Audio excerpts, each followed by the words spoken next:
Hello friends, எல்லோரும் எப்படி இருக்கீங்க? நல்லா இருக்கீங்களா?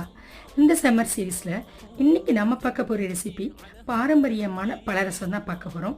நான் சின்ன குழந்தையாக இருக்கும்போது சம்மர் சீசனில் கிடைக்கக்கூடிய பொருட்களை வச்சு எங்கள் அம்மா இந்த பலரசம் செய்வாங்க. ரொம்ப டேஸ்ட்டாக இருக்கும். அந்த ரெசிபியை தான் இன்றைக்கி நான் உங்களுக்கு ஷேர் பண்ணுறேன். சம்மரில் கிடைக்கக்கூடிய மாம்பழம், நொங்கு, பதநீர், இளநீர் இதெல்லாம் வச்சு நம்ம சூப்பராக செஞ்சிடலாம். மாம்பழத்தை நல்லா க்ரஷ் பண்ணி எடுத்துக்கணும். நொங்கு, இளநீருடைய பல்பெல்லாம் பொடி பொடியாக கட் பண்ணி எடுத்துக்கணும். அதோடு கொஞ்சம் எலுமிச்சப்பழ சாறு, டேஸ்ட்டுக்கு சர்க்கரை வேணாலும் நீங்கள் வெல்லம் கூட சேர்த்துக்கலாம். பதநீர் கிடச்சா கண்டிப்பாக சேர்த்துக்குங்க. இன்றைக்கி பதநீர் கிடைக்கல, அதனால் இளநீர் மட்டும்தான் நான் சேர்த்துருக்கேன்.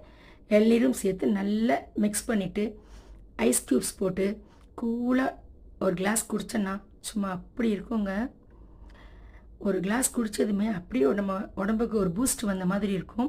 நீங்களும் செஞ்சு பார்த்துட்டு மறக்காமல் உங்கள் ஃபீட்பேக்கை தெரிவிங்க.